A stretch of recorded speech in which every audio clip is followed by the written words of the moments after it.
નમસ્કાર, આપ સૌનું સ્વાગત છે. આજે છે ને આપણે એક મસ્ત મજાની સફર પર જવાના છીએ, ટેકનો ટૂર પર. અને આ સફરમાં આપણે અંગ્રેજી શીખીશું. તો ચાલો શરૂ કરીએ. તો આ સફરમાં આપણે ક્યાં ક્યાં જઈશું? ચાલો ફટાફટ જોઈ લઈએ. સૌથી પહેલાં તો શિવાંશી અને એની બોલતી ટ્રેનની વાર્તા સાંભળીશું. પછી અંગ્રેજી ભાષાનો એન્જિન કેવી રીતે કામ કરે છે એ સમજીશું. ત્યાર પછી લખવાની કળામાં માસ્ટર બનીશું અને છેલ્લે કંઈક નવું બનાવવાની તક મળશે. મજા આવશે. ચાલો ત્યારે આપણી ટેકનો ટૂર શરૂ કરીએ. એક વાત વિચારવા જેવી છે. ટેકનોલોજી અને ભાષા આ બંને કેવી રીતે જોડાયેલા છે ખબર છે? આજનો આખો જમાનો ડિજિટલ છે. તો ચાલો આ કનેક્શનને જરા નજીકથી જોઈએ. આ કવિતા જુઓ, અ બ્રાઇટર એજ. આ કહે છે કે ટેકનોલોજી આપણને બધાને કેવી રીતે જોડે છે. એ બિલકુલ એક પુલ જેવું કામ કરે છે, જે આપણને આખી દુનિયા સાથે કનેક્ટ કરી દે છે. અને ખબર છે, અંગ્રેજી ભાષા પણ બસ આવું જ કામ કરે છે. એ પણ એક પુલ છે, જે આપણને નવા લોકો અને નવા વિચારો સુધી લઈ જાય છે. ચાલો હવે વાર્તાના સમયમાં જઈએ. અને આ કોઈ સાધારણ વાર્તા નથી. આ વાર્તા છે શિવાંશીની અને એના એક ખાસ મિત્રની. એક એવો મિત્ર જે વાત કરી શકે છે. તો ચાલો ડૂબકી મારીએ આ જાદુઈ સફરમાં. વાર્તાની શરૂઆત થાય છે એક ટ્રેનથી. શિવાંશી, જે ફક્ત 6 વર્ષની છે, એ એના મમ્મી પપ્પા સાથે મુસાફરી કરી રહી છે.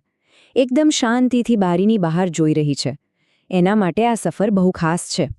અને પછી અચાનક કંઈક અજુગતું બને છે. શિવાંશીની જે રમકડાની ટ્રેન હતી ને, એ બોલવા લાગે છે. હા, સાચું સાંભળ્યું. એ કહે છે, I am not a toy. Actually, I am the first model of the train. I was created many years ago.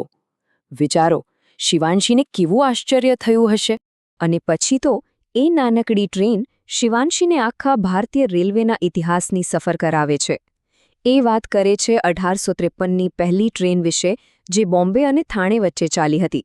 પછી રાજધાની, શતાબ્દી અને છેક 2019ની સુપરફાસ્ટ વંદે ભારત સુધી. વાહ, શું જર્ની રહી છે. ચાલો હવે એક નાનકડી ક્વિઝ. જોઈએ વાર્તામાં કેટલું ધ્યાન હતું. અહીં સ્ક્રીન પર 3 વાક્યો છે. આપણે એ કહેવાનું છે કે આ વાક્યો કોણ બોલે છે.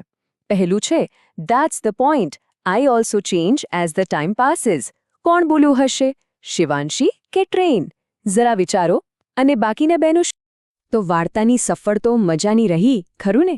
હવે ચાલો ટ્રેનમાંથી ઉતરીને એના એન્જિન રૂમમાં જઈએ. મતલબ કે અંગ્રેજી ભાષાના મૂળમાં જઈએ.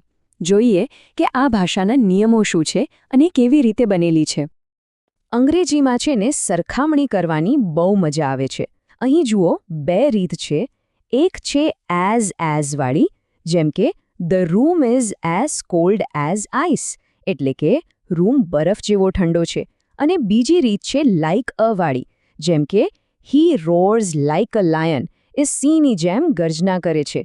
આનાથી ભાષા કેટલી જીવંત લાગે છે નહીં? ચાલો હવે મગજ માટે એક પઝલ. અહીં શબ્દો આડાવડા ગોઠવાયેલા છે.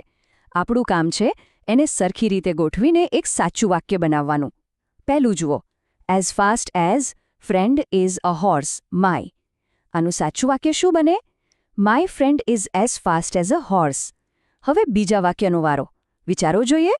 હવે વાત કરીએ સર્વનામની, એટલે કે પ્રોનાઉન્સની.